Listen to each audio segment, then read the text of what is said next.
Now, we've seen how to install Bootstrap and what it can do, but before jumping headfirst into designing our website, the first thing I want to talk about is what the workflow of a web designer might look like. And a lot of times, if you're working as a web designer, one of the first things that you will do before touching any code, any CSS, or even creating your HTML structure, the first thing that you need to do is to wireframe. Now, wireframes are a low fidelity representation of your design. So it's meant to be done with a pencil, a piece of paper, and it's meant to be really quick. The idea is that, say if you're an architect and you wanted to build a house, you wouldn't go ahead and just build the house straight away, right? You might then discover that, oh, actually I created the roof that's too big for this room, or the windows are too big for the wall, and you end up with a whole bunch of problems that's going to be very, very costly and time consuming to fix later on. And this is exactly the same with websites. Before you write down any code, you want to be able to get buy-in on your designs and be able to iterate through your design process. So you might want to create one version using your wireframe, see if other people like it. If you're working for somebody, that will be your boss. If you're not working for anybody, then it might be friends or colleagues. But essentially, you want to be able to settle on a design before you go ahead and implement it. And that's what wireframing is perfect for. Now, it's meant to be low fidelity, so it's meant to look really, really simple, and it shouldn't take you too long to produce. Now, the opposite of this is what's called a mock-up. Now, a mock-up is meant to be a high fidelity representation of your app or your website's design. And it's almost like you've gone into the future, you've taken a screenshot of what it looks like while it's in action, and you've brought it back into the present to try and show people what it looks like. Now, the great thing about mock-ups is that they are really pretty much what you see is what you're going to end up getting. And if you are getting somebody else to create your website, then it's nice to have a mock-up to show them exactly how you want it to look. Now, the problem with this is that if this is the first thing you start messing around with, you end up getting really stuck on choosing the colors or the icons or which images to include in the mock-up, and it really bogs you down. So the classic workflow is to start off by looking at other people's websites, which will give you a good idea about the layout and the structure, and then looking at some UI patterns. So going to a website like ui-patterns.com and looking at their design patterns. And you think about, the problems that you're actually trying to solve as you're designing your website. So for example, if you needed to have a carousel or basically a slideshow, because the user needs to browse through a set of items and possibly select one of them, then you can see some of the examples that they've picked up, for example, from Amazon or from other places, and look at the solution and the rationale. And this is a really, really good website for understanding how other people have solved problems using web design and to be inspired for your own designs. Then the next step is to create a simple sketched wireframe for planning the layout and seeing where everything is going to be. Then the optional next step is to create a mock-up. So to go into the Sketch app or use something like Photoshop or Illustrator to create really sort of photorealistic versions of your future website. And finally, if you really, really wanted to go the extra mile, then you can actually create what's called a prototype. So an animated version of your website that really shows off what exactly it's going to look like.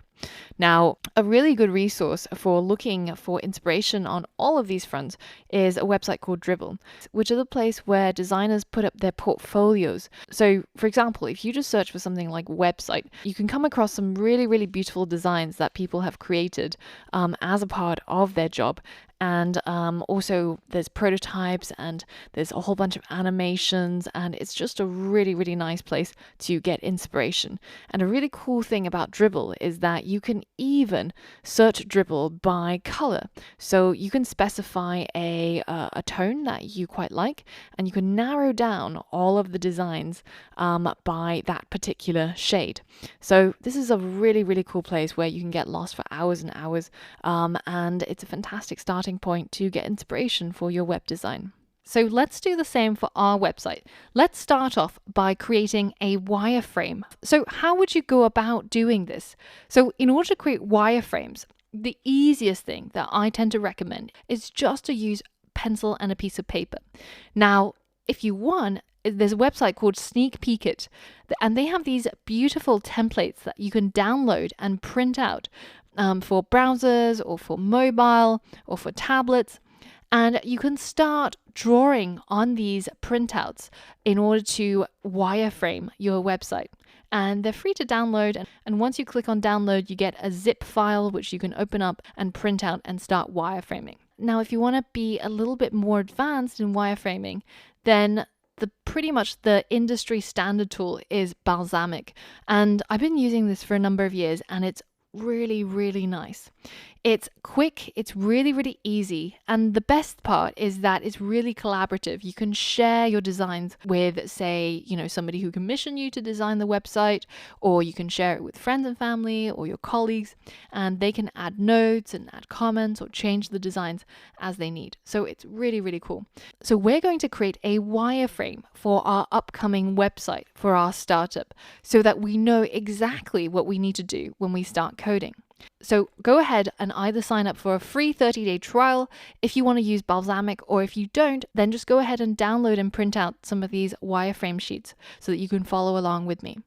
So I'm just going to log in and I'm going to create a new project. So this is my new project and this is my new wireframe, which is what I'm going to edit. So I'll click on that to open up my canvas. And it's pretty easy to get going. I can just hold down R and start creating a box.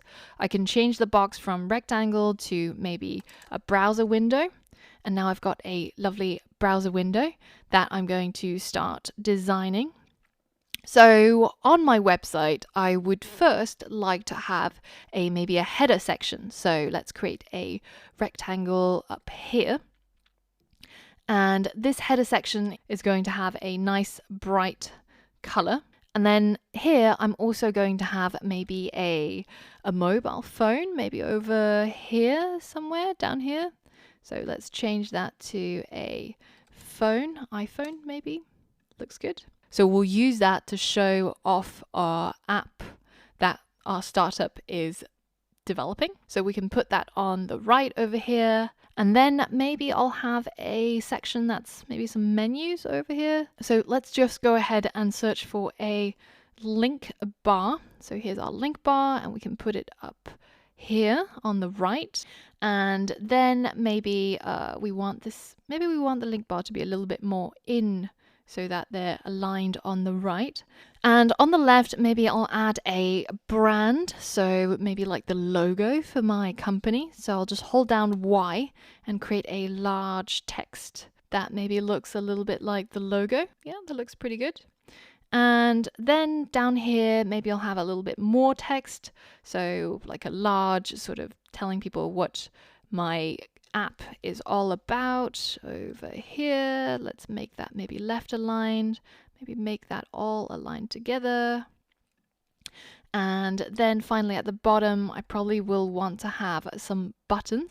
So let's look for a button and drop it down here.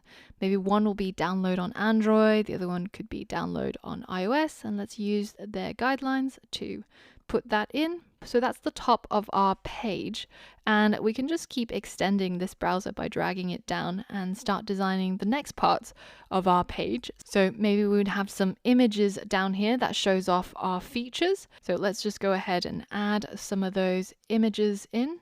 So we can change our rectangle to an image, and we can copy and paste a number of these into the website.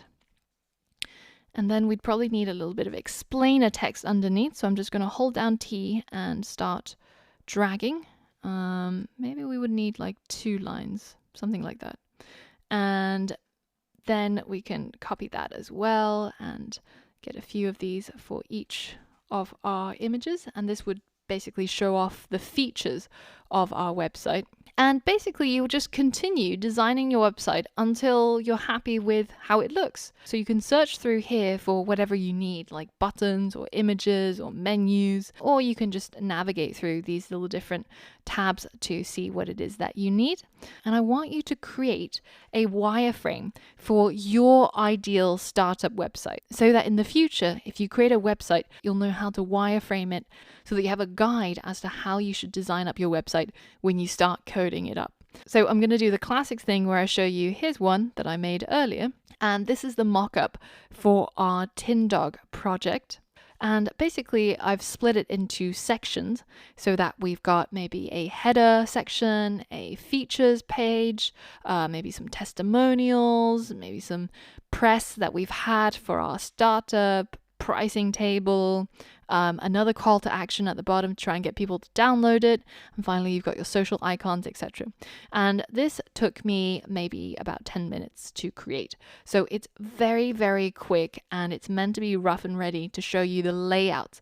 We don't want to focus too much on the sort of mock-up side of things where we get everything looking pixel perfect, because we're going to do that anyways later on when we create our website. Now, if you want, you can create your wireframes in Balsamic. Alternatively, if you don't want to give them your email, then you can just print out the templates from Sneak Peek It and draw it by hand as well. So if you have designed anything particularly fantastic, I want to see it in the Q&A section so that we can judge who has the best designs for this theoretical startup that you're going to make. And points are awarded for not only great web design, but also for how crazy your startup ideas can be. So pause the video and give this challenge a go.